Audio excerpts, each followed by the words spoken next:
Angedacht zwischen Rhein und Reben. Impulse aus dem Kirchenbezirk Germersheim. Expecto Patronum. Hallo, Wahnsinn, ich habe einen Patronus gezaubert. Meinen allerersten. Wochenlang habe ich geübt und jetzt hat es endlich geklappt.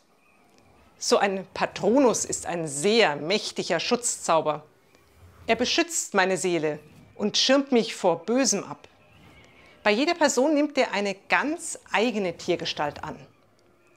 Mein Patronus ist eine Taube? Ja klar, die Taube ist das Symbol des Heiligen Geistes. Gottes unsichtbare Kraft ist immer bei mir und beschützt mich. Da hätte ich ja eigentlich gar nicht so lange üben müssen.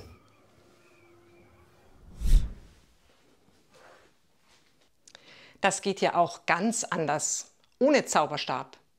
Ich muss mich nur unter Gottes Schutz und Segen stellen. Da sage ich zu Gott laut oder in Gedanken: Beschütz mich. Oder ich bekreuzige mich ganz bewusst. So wie beim Patronus ist dann das Bedrohliche nicht einfach weg, aber ich werde in der Gefahr von Gott beschützt. Ich kann auch andere unter Gottes Schutz und Segen stellen, wenn ich sie segne. Das kann jeder und es ist auch ganz einfach. Man sagt zum anderen nur: Gott schütze dich oder sowas Ähnliches. Wenn man mag, kann man dabei auch die Hand auf den Kopf legen oder ein Kreuz auf die Stirn zeichnen. Ein Patronus gelingt übrigens nur, wenn ich mich ganz auf eine starke, sehr positive Erinnerung konzentriere. Beim Segen ist das ähnlich.